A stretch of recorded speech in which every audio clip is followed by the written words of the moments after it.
हाँ सर, अभी कर लीजिए एक बार, मजा आएगा।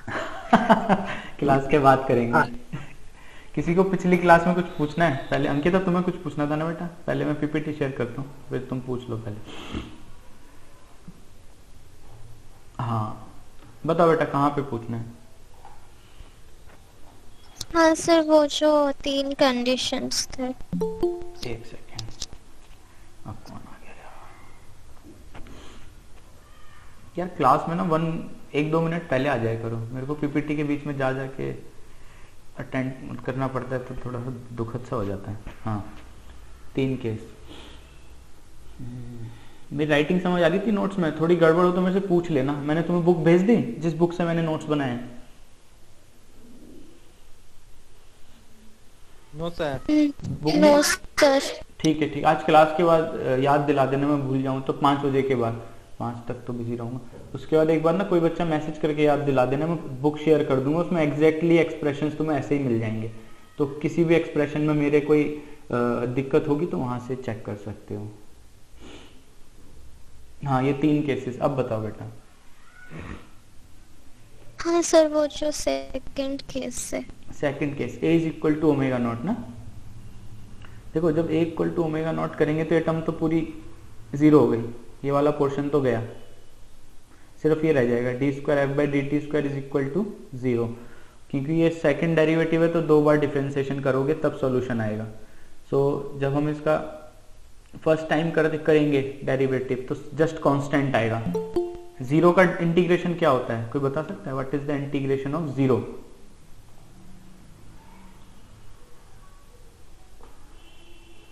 जीरो मतलब कुछ नहीं रहेगा तो देन एक्स हो जाएगा। सर कांस्टेंट होगा, कांस्टेंट होगा, एक्स कोई नहीं भी होगा। कांस्टेंट। हाँ बिल्कुल, कोई भी कांस्टेंट। तो जब वो 0 का इंटीग्रेशन करोगे तो मान लो कांस्टेंट b आ गया, अब तुम फिर b का इंटीग्रेशन करोगे क्योंकि वहां ये सेकंड डेरिवेटिव है तो 2 बार इंटीग्रेशन करना पड़ेगा। और जब किसी कांस्टेंट का इंटीग्रेशन करते हैं तो if you are doing with respect to x तो x आ जाता है, बिकॉज यहाँ पे हम t के रिस्पेक्ट में कर रहे हैं तो t आ जाएगा, तो ये हो जाएगा b times of t। But एक कांस्टेंट और आता है, इंटीग्रेशन जब भी करते हैं कांस्टेंट आता है तो वो एक कांस्टेंट a आएगा। सो ये सॉल्यूशन हो जाएगा f is equal to a plus B T. बस फिर इस सॉल्यूशन को अपने x के एक्सप्रेशन में पुट किया तो हमारा ये आ जाएगा x, फिर dx बाई डी टी निकाला। और हम जो इनिशियल कंडीशन हम यूज करते हैं at t equal to 0 x equal to x naught and v is equal to v naught, वो इसमें एक एक करके पुट करोगे तो इन एक्सप्रेशन पे आ जाओगे दिस में। समझ आया बेटा? सर ये वाला फर्स्ट लाइन पूछो। ये दिस वन।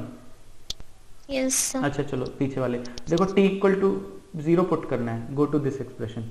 अगर इसमें t 0 करोगे तो ये टर्म तो कैंसिल हो गई, ठीक है, ये bt वाला पोर्शन तो गया। एंड किसी की भी पावर 0 1 होती है तो ये 1 हो गया, तो यहाँ पे रह जाएगा x की जगह x नॉट और राइट हैंड साइड में हो गया a, तो x naught is equal to a। So this is the first expression, x naught is equal to a, ठीक है। Yes sir. अब सेकंड पे आ जाओ, अब इसमें भी सेम कंडीशन पुट करो, t इक्वल टू 0 और t इक्वल टू 0 पे this is dx by D T means v not, तो LHS में हो जाएगा v नॉट। अब RHS में देखो जब पुट करोगे दिस टर्म, ये टर्म गई 0 हो गया, ठीक है, ये e की पावर माइनस ए टी, ये 0 ये 1 हो जाएगा, तो हो जाएगा minus small a times of big a plus b, ठीक है ना, small a times of. Yes. अब जो हमारा एक सेकेंड है, और small a is equal to omega naught है, तो जो जहां भी स्मॉल a है वहां ओमेगा नॉट कर देंगे तो हो जाएगा minus omega naught a plus B, ये रहा minus omega naught a plus B, this one. अब समझे ये फर्स्ट लाइन कैसे है? Yes sir. बस उसके बाद a x नॉट हो गया एंड देन यहाँ पे x नॉट पुट कर दोगे तो b आ जाएगा v not plus omega naught x not, ठीक है। Yes sir. ओके तो एक बार जल्दी से थोड़ा सा बता देता हूँ स्टार्ट से, एक दो स्टूडेंट ने शायद एक भी क्लास अटेंड नहीं करी, नया मॉड्यूल है तो बता देता हूँ। So second module introduction to simple harmonic motion, and sir हाँ बोलो, कौन बोल रहा हाफ सेमेस्टर में कितना मॉड्यूल है? है? कौन पूछ रहा है वैसे? माफी माफी जो 7 मॉड्यूल है। हाँ सिलेबस मैंने शेयर किया था, आई थिंक नहीं किया। There are 7 modules but I don't think we can finish 7 through online classes. Online class में 7 तो खत्म नहीं हो पाएंगे, तो आई थिंक 4 या 5 ही हो पाएंगे पेपर तक। तो ऐसा कोई है जिसका सिलेबस बहुत तेज चल रहा है, पूरा खत्म हो जाएगा ऑनलाइन क्लासेस में? मुझे लगता नहीं ऐसा कोई टीचर होगा। ऑनलाइन क्लासेस में उतना कॉपअप नहीं हो पाना, तो सिलेबस की टेंशन मतलब पूरा कराने का ऐसा कोई वो नहीं है, तुम्हें समझ आना चाहिए। तो आराम से क्वेश्चन पूछा करो जहाँ भी दिक्कत हो, कोई ऐसी टेंशन नहीं है। सो ऑसिलेशंस क्या होते हैं ये तो आई थिंक काफ़ी बार हम डिस्कस कर चुके हैं 2 क्लास में। जो भी 1-2 नए स्टूडेंट हैं उनको बताया था। कौन बताएगा व्हाट आर ऑसिलेशन? आदर्श बताओ। Sir, oscillation is the to and fro motion of a particle. क्या to and fro motion of a particle है ना। और मैकेनिकल ऑसिलेशन को वाइब्रेशन कहते हैं। And simple harmonic motion is the motion in which acceleration is directly proportional to displacement and directed toward the mean position. Example इसके हमने discuss किए थे, स्विंग, पेंडुलम, हियरिंग, फिर 3 कंडीशन डिस्कस की थी SHM की। The system should have restoring force, the system should have inertia, the system should be frictionless. And ये condition थी A is directly proportional to minus of x means negative of displacement. We can write A as a second derivative of displacement, x double dot is equal to minus x. So restoring force F is equal to minus kx, and according to Newton law force should be mass into acceleration. Then when we can equate these to expression m into a is equal to minus k into x. यहाँ से हम पे आ जाएगा x double dot is equal to minus k by m x. This k by m is a constant and this is omega naught. जो omega naught हम आगे damping में discuss कर रहे हैं वो ये है रूट k by m. वहाँ पे k की जगह कुछ और सिंबल यूज किया होगा, तो उसमें कंफ्यूज मत होना। And if we solve this equation then we will get this solution x equal to a cos। ये एक्सप्रेशन एकदम ध्यान रखना। अगर कोई भी क्वेश्चन आता है SHM से रिलेटेड, मान लो तुमसे वेलोसिटी पूछी जाती है, एक्सेलरेशन एट सर्टेन टाइम, अगर तुम्हें कोई टाइम दे दिया at t is equal to this, displacement is this और इट इज इक्वल टू, तो तुम्हें इस एक्सप्रेशन को यूज करके इक्वेट करके आंसर निकालना है। सो ये एक्सप्रेशन हमेशा याद रखना, ठीक है। This is first derivative of displacement velocity, this is second derivative acceleration. फिर हमने डिस्कस किया था all SHM are periodic motion but all periodic motion are not SHM। Free vibration when we start oscillation or vibration and we remove all external force, then the system can oscillate till we oppose it to stop. जब तक हम उसे रोकेंगे नहीं वो oscillation करता रहेगा। इस टाइप के ऑसिलेशन को हम फ्री वाइब्रेशन कहते हैं और इसकी पीरियड को नेचुरल पीरियड, और reciprocal of period is frequency, natural frequency. Then we discussed about damped vibration because there is always a frictional और opposing force when there are oscillations. तो जब भी कोई फोर्स किसी ऑसिलेशन को अपोज करती है तो उसका एम्पलीट्यूड टाइम के साथ घटता रहता है और एक स्टेज पे आके खत्म हो जाता है। इस तरह के हम वाइब्रेशन या ऑसिलेशन को डैम्प्ड ऑसिलेशन या डैम्प्ड वाइब्रेशन कहते हैं। फोर्स तो जब डिस्कस करेंगे तब बता दूंगा। फिर मैथमेटिकल ट्रीटमेंट पे आ गए थे हम लोग। So since we are discussing the mathematical treatment of damped vibration, it should have 2 force. एक तो हो गई हमारी सिंपल जो SHM में फोर्स होती है negative of displacement minus S of x, और ये जरूरी नहीं है तुम इसमें S ही लो, मैंने S इसलिए लिया है क्योंकि जिस बुक को मैं फॉलो कर रहा हूँ उसमें S लिया है, तुम इसकी जगह K भी यूज कर सकते हो, तो जिसको जो अच्छा लगता है, बट मेंशन कर देना पेपर में कोई क्वेश्चन आता है कि तुमने ये सिंबल यूज किया है। And this is retarding force और क्या we can say damped force which is directly proportional to velocity, this dx by dt। m is mass, rm is retarding force per unit velocity, s is restoring force per unit displacement, and we can write this s as 1 by cm. This is compliance or displacement per unit force. फिर हमने ये x dot is equal to dx by dt और x double dot is equal to dx square x by dt square put किया, and rm by m को 2a put किया, S by M को 1/m/cm is equal to omega. देखो वही है ना root, वहाँ पे हमने k/m लिया था, यहाँ पे s/m है, इसको हमने ओमेगा नॉट स्क्वायर पुट किया। Then this equation 1 this reduces to this. किसी ने 11 की एनसीईआरटी खोल के देखी? मैंने बोला था अगर थोड़ा सा बेसिक आइडिया चाहिए हो इस टॉपिक का तो एक बार 11th क्लास का सेकंड लास्ट चैप्टर ऑसिलेशंस देख लेना। किसी ने देखा? नहीं देख, कोई नहीं।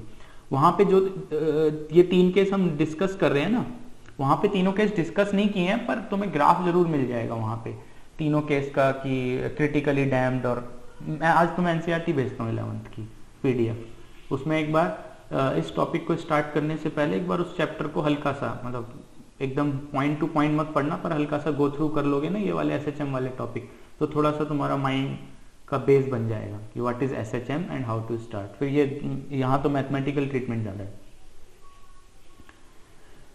सो we reduce equation 1 to this expression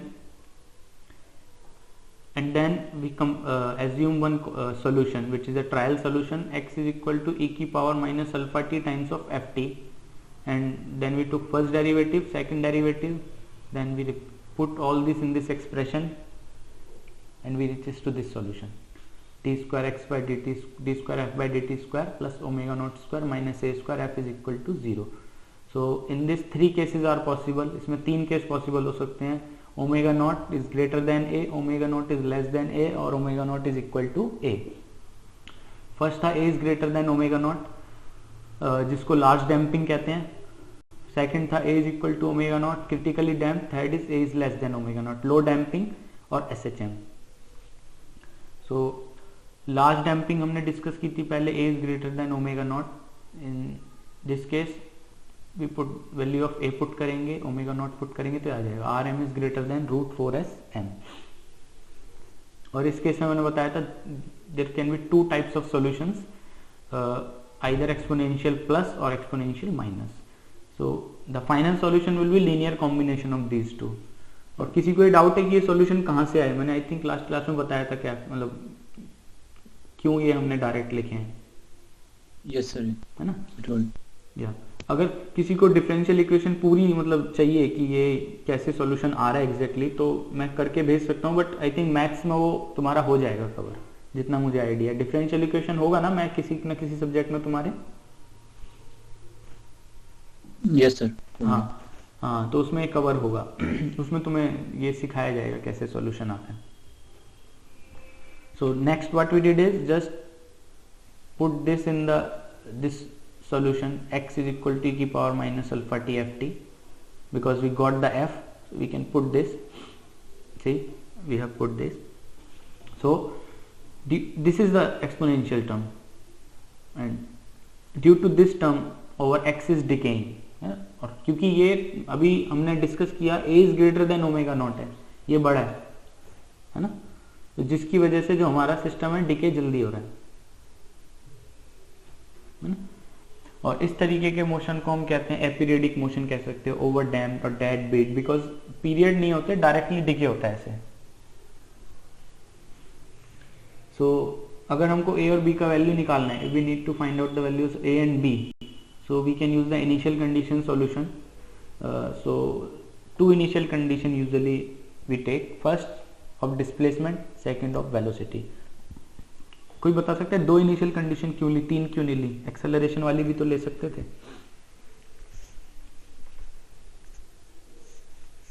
किसी को कोई idea why we are using only 2 initial condition?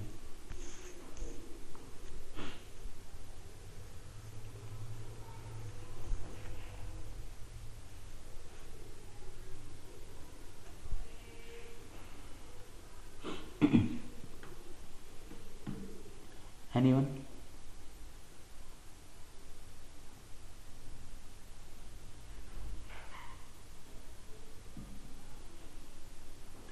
किसी को तो पता होगा ना?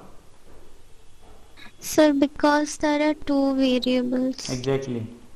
क्योंकि यहाँ पे 2 unknown variables हैं a and b, so we need 2 equations to solve it. So 2 initial condition will work. तीसरी भी होगी तो कोई नुकसान उसका होगा नहीं, मतलब तुम उससे भी आंसर निकाल सकते हो, पर क्योंकि 2 unknown constant है और दो अननोन कांस्टेंट निकालने के लिए दो इक्वेशन चाहिए होती हैं. So two initial condition will work.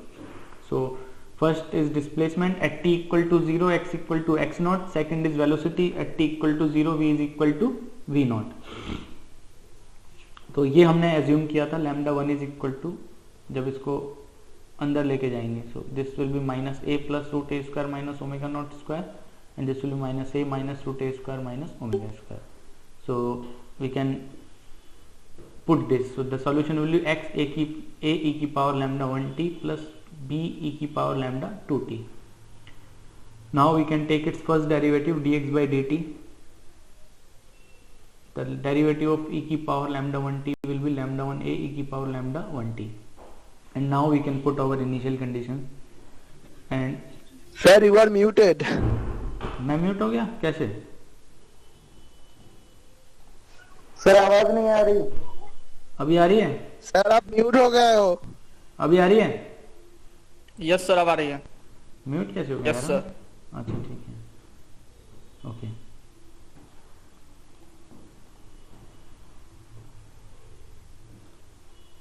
Okay.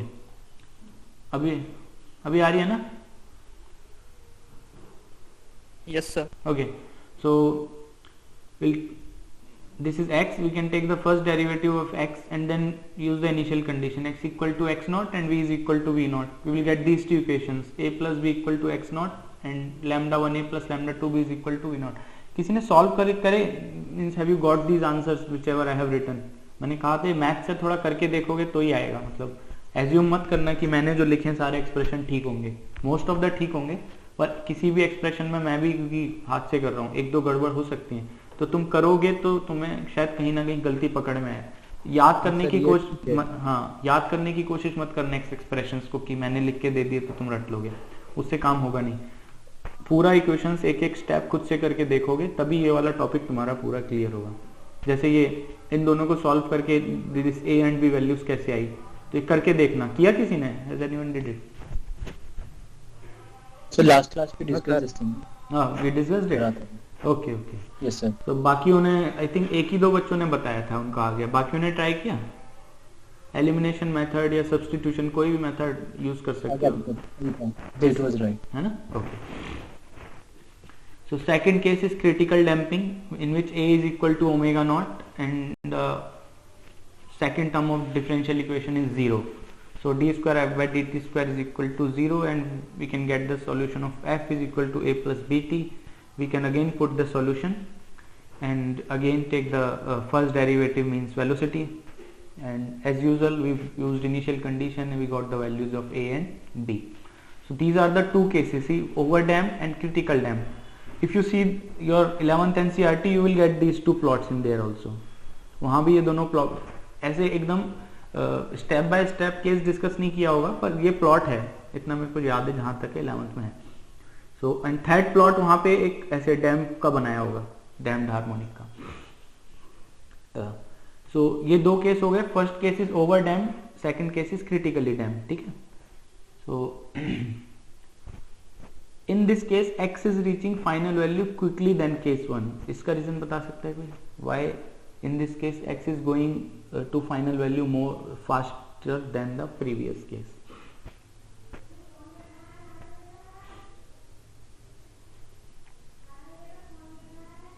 Anyone?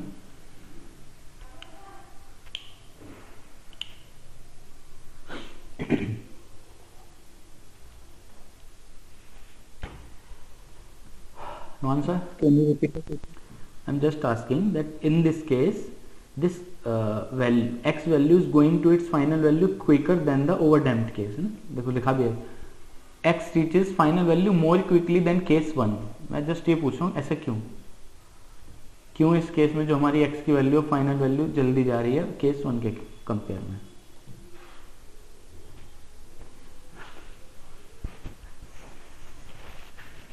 चलो होमवर्क है, मेरे को बताना अगली क्लास में. और हिंट भी देता हूँ, फाइनल एक्सप्रेशन देखना, just final expression of x including exponential term and f, और दोनों को कंपेयर करना और देखना किस. देखो एक्सपोनेंशियल पार्ट तो दोनों में सेम है, तो जो इसका डिके डिपेंड हो गया, कौन सा फास्ट होगा कौन सा स्लो होगा, ये डिपेंड हो गया अदर फैक्टर पे जो सेकंड फैक्टर है. तो चेक करना किसका सेकंड फैक्टर बड़ा है, किसका सेकंड फैक्टर छोटा है. Third case is low damping in which A is less than omega not, means RM is less then 4SM. So this is the most important case, which is simple harmonic motion, and angular frequency is root omega naught square minus a square. This is SHM, but frequency is reduced now. See, it depends on A, and it will reduce with time. And its general solution is A cos root omega naught square minus a square t plus B sin root omega naught square minus a square t. Now we can put this A as a cos epsilon, this B as a sin epsilon. This is alpha basically, not A. Alpha cos epsilon and alpha sin epsilon. So if you put this, then we can write this whole expression as cos A cos B plus sin A sin B, and alpha will be outside. So it will be cos A minus B. So the solution of F will be alpha cos root omega naught square minus a square t minus epsilon. इस solution में किसी कोई दिक्कत है, कैसे आया? I think करके देखा था लास्ट क्लास में, देखा था कि नहीं? यस सर, ये वाला लास्ट है ना. सो और अगर if we want to calculate alpha square, ये जस्ट याद रखना यहाँ और यहाँ ये अल्फा है, ए ये. तो अल्फा और ए में थोड़ा कंफ्यूज मत होना. अगर इन दोनों का स्क्वायर लेके ऐड करोगे तो अल्फा स्क्वायर आ जाएगा. Alpha square is equal to A square plus B square. अगर इनको डिवाइड करेंगे तो हमारा एप्सिलॉन आ जाएगा. Epsilon is equal to tan inverse B by A. So this is the full solution. X is equal to alpha e की power minus at cos root omega naught square minus a square t minus epsilon. ये homework मैंने दिया था कि इसका period ये कैसे आएगा, 2 pi upon root omega naught square minus A square. किसने निकाला कैलकुलेशन? किसने किया कैलकुलेट?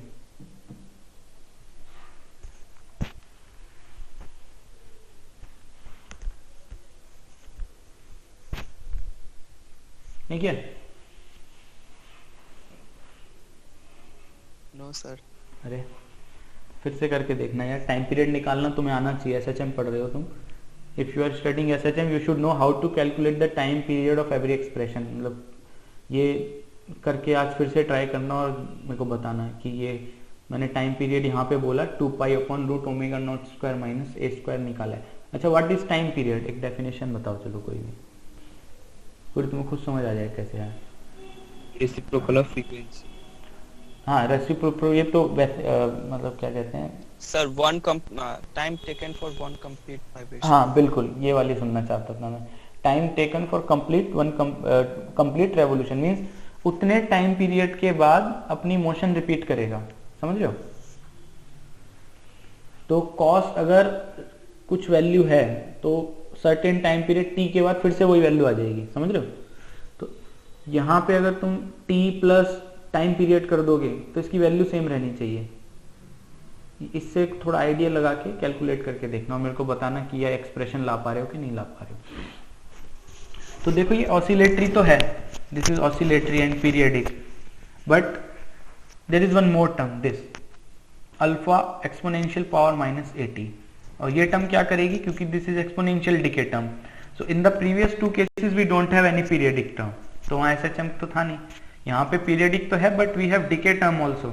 सो जो एम्पलीट्यूड होगा धीरे धीरे डिके होगा. ये वाला जो हमने ग्राफ देखा था, दिस वन, इस तरीके का मोशन होगा. टाइम के साथ पीरियडिक है लेकिन जो हमारा एम्पलीट्यूड वो घटता जा रहा है और एक स्टेज पे आके मोशन रुक जाएंगे. तो ये डैम्ड SHM हो गया. ठीक है? किसी को कोई दिक्कत इसमें?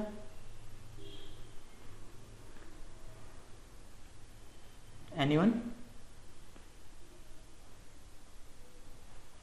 Okay.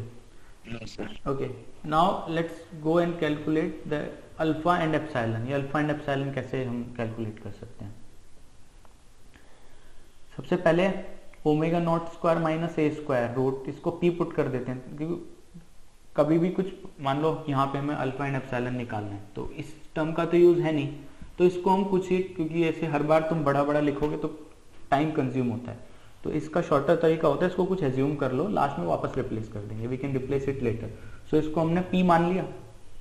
So the solution will be x equal to alpha e की power minus a t cos p t minus epsilon, ये आ गया। इसका फर्स्ट डेरिवेटिव लेंगे d x by D t. Check करना फर्स्ट डेरिवेटिव क्या आ रहा है मेरा, ठीक है कि नहीं, just check it x and do it first derivative, let me know whether this is correct और नॉट।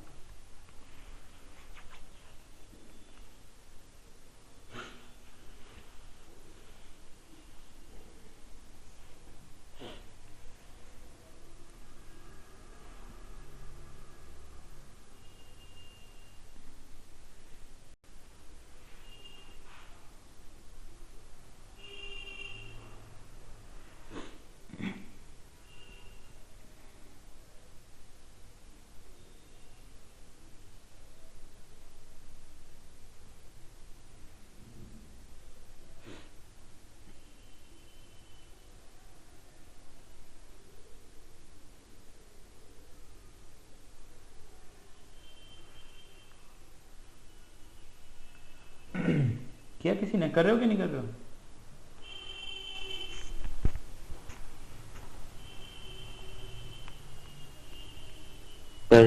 कर रहे हो ना?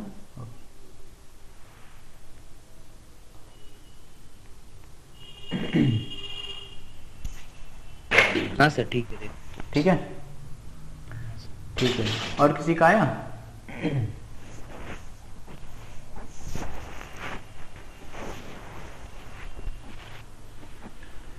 Now what we need is two initial condition, x equal to x naught and x dot means v is equal to v naught at t equal to 0। फिर से इन दो expression में put करेंगे and we can calculate the value of alpha. This I think I have by mistake written it a, this will be alpha. Alpha is equal to x naught square plus v naught plus a x naught square by p square root. Just try to calculate it. Put this at t equal to 0 and x equal to x naught. तो पहले तो ये expression आएगा तुम्हारा cos epsilon is equal to x naught by a. Put t equal to 0 and x equal to x naught in first expression and tell me what you are getting. Just a minute, let me bring pen.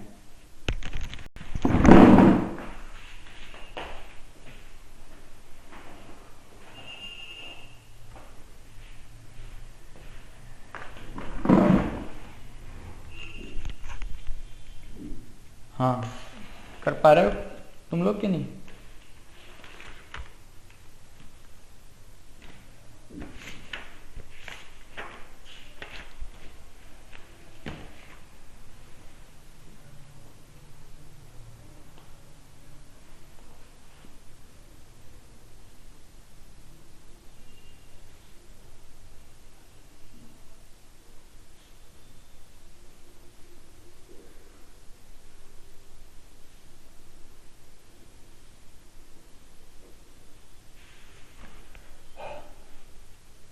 आवाज आ रही है मेरी? हाँ sir. Okay so cos epsilon कितना आया first equation से, x not by alpha.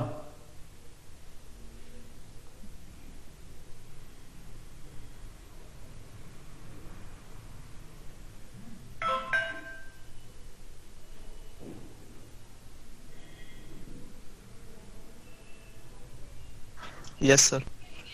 Yes, sir. ठीक है, अब सेकंड इक्वेशन जो है dx बाई डी टी, इसमें पुट करो t equal to 0 and dx by D T की जगह v नॉट पुट करो।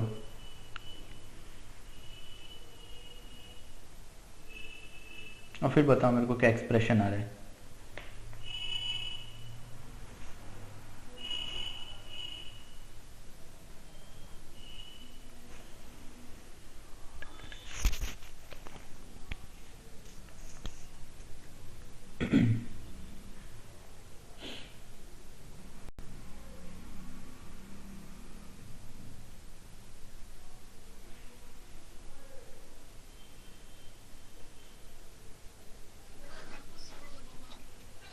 Sir, V naught equals to alpha into minus a cos epsilon epsilon minus p sin epsilon. ठीक है, अब इसमें क्या कर सकते हो तुम लोग जो हमने cos एप्सिलॉन निकाला था, क्या आ रहा था x नॉट बाय अल्फा, वहां से sin एप्सिलॉन का वैल्यू निकाल सकते हो, है ना।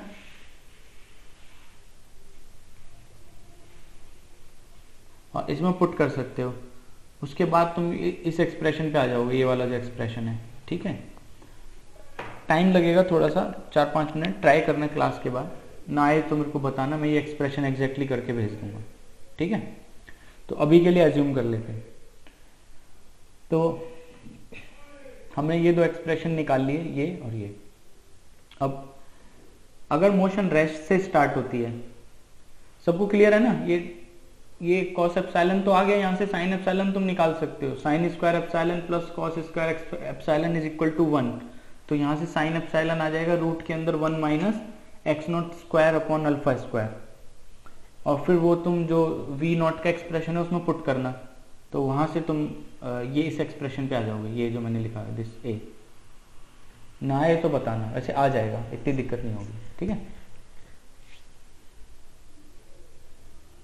अरे बोलो तो कम से कम, किसी की आवाज ही नहीं आ रही। हाँ sir, correct. Yes, sir. Yes. हाँ ठीक है, तो ना आए तो बताना, मैं करके दे दूंगा। कुछ एक आधा अगर इसमें गड़बड़ भी हो, इस एक्सप्रेशन में एक आधा कुछ स्टेप, मतलब हो सकता है कोई टर्म इधर उधर हो गई, तो मेरे को बता देना, इसीलिए मैंने कहा करके देखना, ये एज्यूम करके मत चलना कि मेरे करे हुए सारे स्टेप ठीक हैं, क्योंकि मैथ्स है, मैं भी कहीं गड़बड़ कर सकता हूँ, तुम लोग भी कर सकते हो, इसलिए सबके सेम एक्सप्रेशन आने जरूरी है, जो मेरे आ रहे हैं वो तुम सबके भी आने चाहिए, किसी एक का भी अलग आए तो डिस्कस करो। सो सेकंड के अब क्या हमने बोला, if a motion start from rest, अगर मोशन रेस्ट से स्टार्ट होती है तो एक्स नॉट मतलब इनिशियली 0 पे है, ठीक है, तो इसको यहाँ पे पुट करना, एक्स नॉट पूरा 0 पुट करोगे तो आ जाएगा तुम्हारा a is equal to V naught by P, और इसमें पुट करोगे तो cos एप्सिलॉन 0 हो जाएगा, cos epsilon 0 mean epsilon is equal to pi by 2, epsilon pi by 2 तुम इसमें पुट करोगे जब अपने x के एक्सप्रेशन में, तो आ जाएगा x is equal to V naught upon root omega naught square minus A square sine, अब cos की जगह साइन हो गया, तो ठीक है, ये वाला केस क्लियर हो गया। If a motion starts from rest then epsilon is pi by 2 and we will get this expression.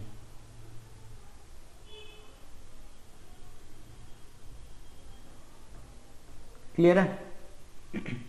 ये रेस्ट तो एक स्पेशल केस है, but it's not necessary that motion always starts from rest. तुम्हें जैसे paper में कोई special case दिया जा सकता है, जैसे दे मान लो कुछ ऐसा दे दें, consider a motion starts when x naught is equal to half of a, half of a हो जाएगा तो यहाँ 1/2 आ जाएगा, तो वहां से तुम जब एप्सिलॉन कैलकुलेट करोगे तो 1/2 कॉस में 60 की वैल्यू होती है तो पाई बाय 6 आ जाएगा, तो एप्सिलॉन पाई बाय 6 होगा, तो फिर एक्स का एक्सप्रेशन बदल जाएगा। समझ रहे हो? है ना? तो it depends on where the motion starts, this expression will change, but this is the general expression, this one, and you can get the epsilon and a and alpha from the special condition or cases which are given in the question or paper। वहां से तुम ये values निकाल के इस अपने expression में put कर सकते हो, तो तुम सॉल्यूशन कोई सा भी निकाल सकते हो। अब ये था पूरा mathematical treatment of damped harmonic motion. अब इससे कुछ मैथमेटिकल रिलेशंस हैं, कुछ एक्स्ट्रा रिलेशंस हैं जो हम इसी टॉपिक से रिलेटेड पढ़ेंगे। सबसे पहला है टाइम कांस्टेंट, टाउ से इसको हम डिनोट करते हैं। यह है the time in which amplitude decreases to one by epsilon of initial value. जो एम्पलीट्यूड है उसकी इनिशियल वैल्यू से जब जो हमारा एम्पलीट्यूड है 1/एप्सिलॉन हो जाएगा, उस टाइम को हम टाइम कांस्टेंट टाउ से डिनोट करते हैं। ठीक है, किसी को डेफिनेशन में कोई प्रॉब्लम? No sir. है ना? तो अगर इसको कैलकुलेट करना है तो कैसे कैलकुलेट करेंगे, कोई बता सकता है? ये मैंने कैसे किया है, किसी को समझ आ रहा है?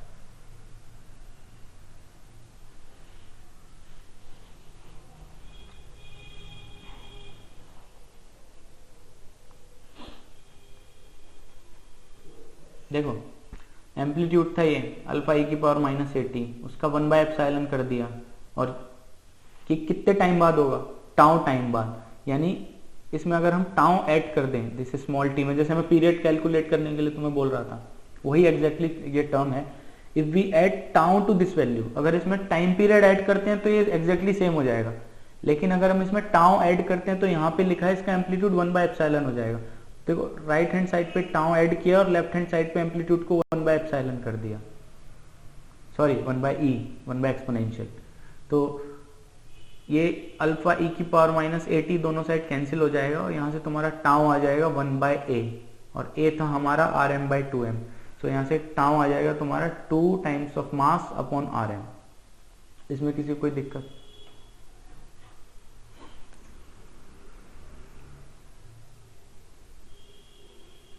सर हम लोग ने 1/एक्सपोनेंशियल क्यों किया? डेफिनेशन है टाइम कांस्टेंट की, कि ये वो टाइम होता है जिस टाइम के बाद जो हमारा एम्पलीट्यूड होता है वो 1/ε हो जाता है, और हमारा एम्पलीट्यूड सिर्फ ये था ना, अल्फा e की पावर माइनस at। हाँ इसको जब 1/ε करेंगे तो ये एम्पलीट्यूड हो गया टाइम कांस्टेंट के बाद, और यहाँ पे हमारा टाइम कांस्टेंट आ जाएगा। समझे? हाँ सर 1/e ही क्यों लिया? उसका वैल्यू तो 0.36 कुछ है। 1/, अच्छा तुम चाहते हो यहाँ पे डायरेक्ट वैल्यू पुट कर दें? ना हाँ, मतलब 1/e क्यों लिया? यही टर्म के पीछे कोई रीजन? टाइम कांस्टेंट डिफाइन ही ऐसे है कि 1/ε। अब मान लो कोई और सर्टेन जैसे एक और, जैसे हाफ लाइफ पढ़ा है तुम लोगों ने? हाफ लाइफ 11th 12th में पढ़ा शायद हाँ सर, हाँ, लाइफ वही हो। है ना, वहीं वहां पे आई थिंक 1/ε की भी डेफिनेशन थी। तो हाफ लाइफ क्या होता था? व्हेन एम्पलीट्यूड रिड्यूसेस टू 1/2 ना। तो इसी तरह से टाइम, हाँ इसी तरह से टाइम कांस्टेंट वो टाइम है जब जो उसका वैल्यू 1/ε हो गया। ठीक है, और किसी को कोई doubt?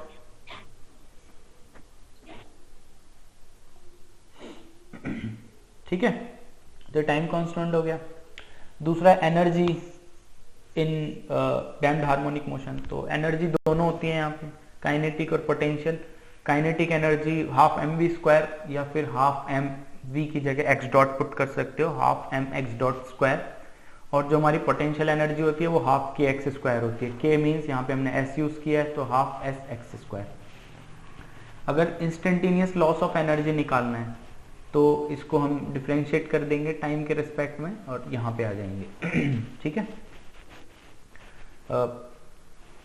Rate of change of energy power होता है, तो एक्चुअल में पावर है और कुछ नहीं है। ठीक है,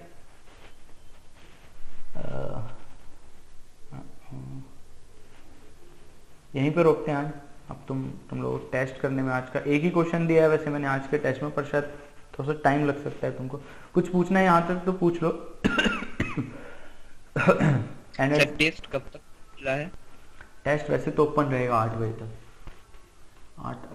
8 तक का टाइम दे देता हूँ आजकल मैं। कुछ पूछना है यहाँ तक तो पूछ लो। अच्छा हाँ कोई नहीं, कुछ एक्सप्रेशन ही हैं बस, इसके बाद डैम्प्ड हार्मोनिक खत्म हो जाएगा, उसके बाद फोर्स वाइब्रेशन पे आ जाएंगे। ठीक है, पूछना है किसी को कुछ? Any doubt? Sir, what is the difference between damped force and pseudo force? Damped force and pseudo force. देखो सूडो फोर्स तो बेटा तभी एक्ट करेगी जब मोशन सर्कुलर होगी, जितना मेरे को पता है। सर मुझे पता नहीं है कि pseudo force क्या होता है। अच्छा पता नहीं है, ओके। एग्जैक्ट डेफिनेशन तो मैं भी शायद भूल गया, पर मैं तुम्हें बता दूंगा। ठीक है, पर ये सूडो फोर्स या सेंट्रीफ्यूगल फोर्स ये सब शायद यहाँ पे एक्ट तो नहीं करेंगी, क्योंकि हम हाँ सर, वो तो सिर्फ रोटेटिंग बॉडी। हाँ बिल्कुल बिल्कुल। तो बाकी एग्जैक्ट उसकी डेफिनेशन क्या है वो मैं तुम्हें बता दूंगा। ठीक है, यस सर हाँ बोलो। कॉन्ट्रेंट मोशन, कॉन्ट्रेंट समझ नहीं है तो अच्छा कौन बोल रहा है, नाम बताओ। आलम। माफी बोल रहे हो ना? ठीक है, कांस्टेंट मोशन कह रहे हो ना? हाँ सर। हाँ वो तुम या तो चलो अगली मतलब अगले वीक जो रेमेडियल क्लास होगी ना उसमें पूछ लेना, या फिर अलग से मैं तुम्हें बता दूंगा, क्योंकि अब इस क्लास में तो मेरे को पीपीटी खोलनी पड़ेगी। Okay sir. है ना? अलग से पूछ लेना या रेमेडियल क्लास में पूछ लेना, बता दूंगा मैं। और बताओ, और किसी को कोई doubt? Sir, in exam all these derivations will come. हाँ, इस चैप्टर से, इस मॉड्यूल से डेरिवेशन आ सकती है। जैसे केस में अलग दे सकता हूँ, जैसे कि मैंने बताया ना, जैसे देखो इस केस में एक मोशन, एक केस तुम्हें समझाया गया when motion starts from rest, x0 0 हो गया, तो इसकी जगह मैं तुम्हें दे सकता हूँ, मान लो motion starts from a case when x0 is equal to a/3 और a/4, तो यहाँ पे पुट करोगे तो उसके हिसाब से एप्सिलॉन चेंज हो जाएगा, तो ये जो फाइनल एक्सप्रेशन आएगा ये चेंज हो जाएगा। या एक आधा और बीच में कोई इनिशियल कंडीशन, जैसे x इक्वल टू x0 है, हो सकता है मैं x0 की जगह कुछ वैल्यू ही दे दूं तुम्हें, v0 की जगह कुछ वैल्यू दे दूं, तो पर ये डेरिवेशंस आ सकते हैं, इस मॉड्यूल से डेरिवेशन आ सकता है पेपर में। वेक्टर्स में तो था नहीं कोई डेरिवेशन देने वाला, पर इसमें आ सकता है, ठीक है। और जब भी होगा एग्जाम में मॉड्यूल तो आएगा अब, तो दो अलग अलग केस हैं, एक फोर्स्ड वाइब्रेशन और एक डैम्प्ड वाइब्रेशन, तो दोनों में से एक का डेरिवेशन तो शायद आया है, ऐसा मान के चलना, ठीक है ना। और कुछ पूछना है किसी को? सर हाँ बोलो। वीडियो रिकॉर्ड है? हाँ हाँ बिल्कुल रिकॉर्ड है, ये अपलोड भी हो जाएगा 2-3 दिन में, नहीं तो बहुत ज़्यादा जल्दी चाहिए हो तो मुझे ईमेल आईडी भेज दिया करो, क्योंकि अपलोड होने में 2-3 दिन तो लग जाते हैं भेजने के बाद ना। एक बात तो भूल जाऊंगा। हाँ ठीक है, फिर अभी तुम टेस्ट स्टार्ट कर दो, है ना। क्वेश्चन ध्यान से पढ़ना थोड़ा सा।